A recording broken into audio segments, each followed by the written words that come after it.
le Mali. Son nom seul évoque des images de caravanes traversant le désert, de cités d'or et de savoir. Situé au carrefour des civilisations, en plein cœur de l'Afrique de l'Ouest, ce pays est bien plus qu'une simple étendue de terre. C'est une âme, forgée par des siècles d'histoire.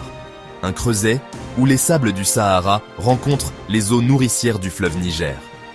Ici, le passé n'est jamais loin. Il murmure dans le vent, il est gravé dans la pierre des mosquées anciennes et dans le regard des anciens. Le Mali est le berceau de certains des plus grands empires que l'Afrique ait connus. L'empire du Ghana, dont la richesse en or a stupéfié le monde médiéval. L'empire du Mali, sous le règne du légendaire Mansa Moussa, dont le pèlerinage à la Mecque a redéfini les cartes de la richesse mondiale. Et l'empire Sanghaï, qui a fait de Tombouctou et de Djenné des phares de la connaissance, abritant des universités et des bibliothèques qui attiraient les savants de tout le monde islamique. Cette histoire impériale a laissé une empreinte indélébile, une mosaïque de peuples et de cultures qui constitue la véritable richesse du pays. Des Bambara, agriculteurs des plaines fertiles, aux Peuls, pasteurs nomades suivant leurs troupeaux, des Dogons, gardiens des traditions ancestrales, accrochés aux falaises de Bandiagara, aux Touaregs, les seigneurs bleus du désert. Chaque ethnie est un fil coloré dans la grande tapisserie malienne, avec ses propres langues, ses musiques envoûtantes et ses rituels. La culture malienne est une culture vivante, transmise de génération en génération par la parole des griots, ces bibliothèques humaines qui chantent les épopées des rois et des héros. C'est une terre de contrastes saisissants. Le fleuve Niger, artère vitale, serpente à travers le pays, créant des oasis de vie. Au sud, les paysages verdoyants et les cascades offrent une fraîcheur inattendue. Puis, en remontant vers le nord, la terre s'assèche, la savane cède la place au Sahara infini. Chaque région est un chapitre unique d'un livre millénaire, une invitation à la découverte. Un voyage au Mali n'est pas seulement un déplacement géographique, c'est une immersion dans le temps. Une rencontre avec la résilience et la dignité d'un peuple fier de son héritage. Au cours de ce voyage, nous allons parcourir ce pays fascinant, région par région. Nous partirons à la rencontre de ses habitants, nous écouterons leurs histoires et nous tenterons de saisir l'essence de ses trésors les plus précieux. Non seulement ses monuments et ses paysages, mais surtout son esprit indomptable et sa profonde humanité. Embarquez avec nous pour une traversée du Mali, une terre de légende, d'accueil et de beauté intemporelle. Notre voyage nous mène à l'ouest, dans la région de Kayes, souvent surnommée la cocotte minute de l'Afrique, pour sa chaleur intense. Mais cette terre de contraste est bien plus qu'un creuset climatique. C'est un carrefour historique, une porte d'entrée sur le Mali, où le fleuve Sénégal sculpte le paysage et dicte le rythme de la vie.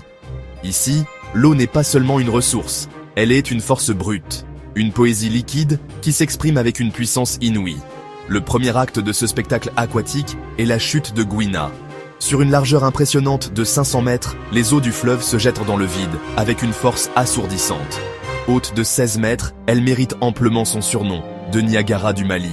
Le grondement est constant, une symphonie tellurique qui résonne à des kilomètres.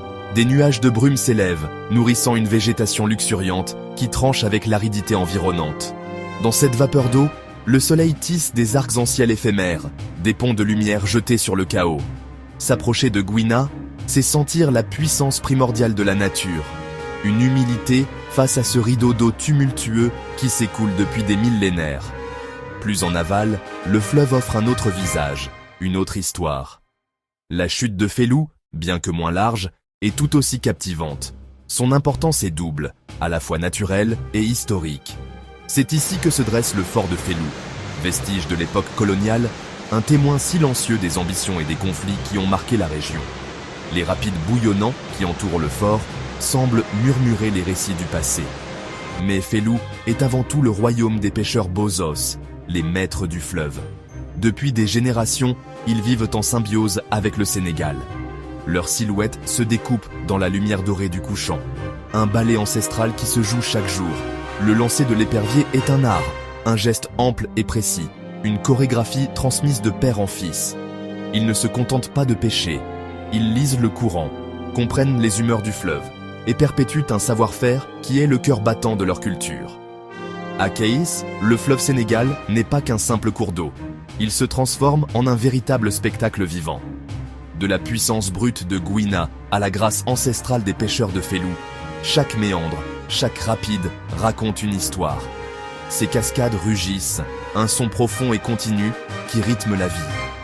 C'est comme si la nature, ici plus qu'ailleurs, jouait de ses propres tambours, un appel vibrant qui célèbre la force de l'eau et la résilience de la vie. Ancien point de départ des expéditions coloniales au XIXe siècle, région de collines, de grottes et de forêts sacrées. À Koulikoro, le fleuve n'est pas seulement de l'eau qui coule, c'est une route vers l'inconnu, un témoin des grandes épopées.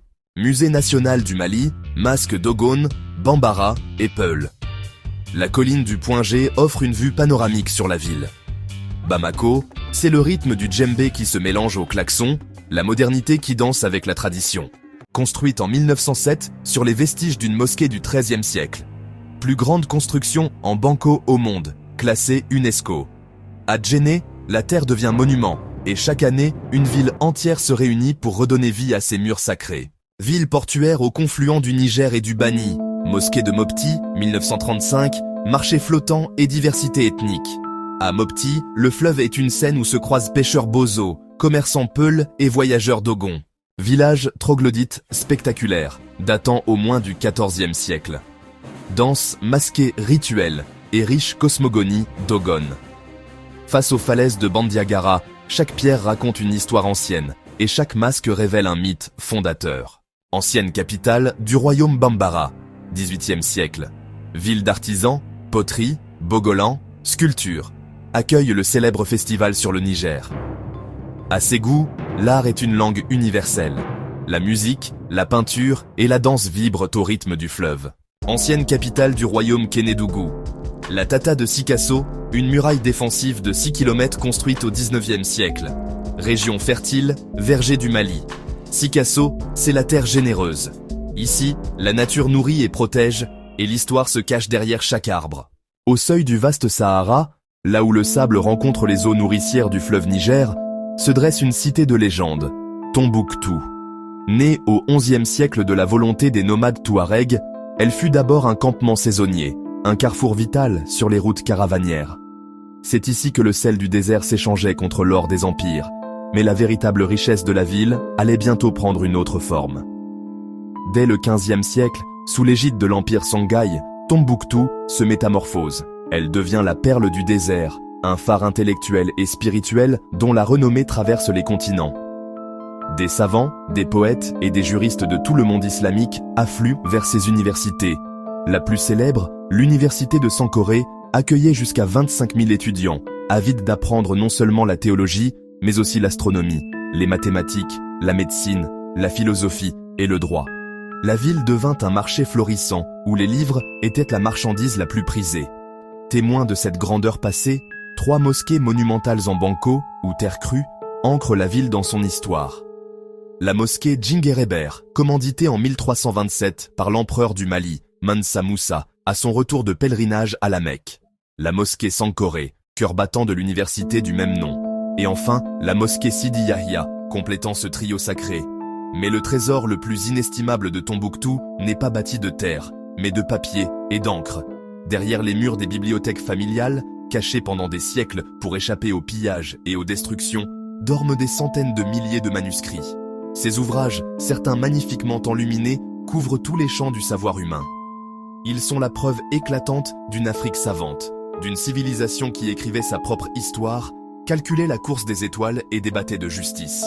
Chaque page est un testament, un secret murmuré à travers les âges, bien plus précieux que tout l'or qui a transité par la cité. À Tombouctou, le savoir est l'héritage éternel. Érigé en 1495 par l'empereur Askia Mohamed. Mausolée en terre crue, symbole de l'empire Songhai. Gao, c'est la mémoire d'un empire qui dominait le Sahara. Ces monuments sont des témoins silencieux d'une gloire passée. Massif montagneux saharien. Gravures rupestres datant de plus de 10 000 ans. Terre des Touaregs Ifogas, gardiens du désert. À Kidal, le silence du désert est plus puissant que 1000 paroles. Chaque dune, chaque roche est une page d'histoire gravée par le vent. Du rugissement des cascades de Keis au souffle mystique des dunes de Kidal, le Mali est une symphonie d'histoire, de paysages et de culture. Ce pays n'est pas seulement une destination, C'est un voyage dans le temps, au cœur de l'âme de l'humanité.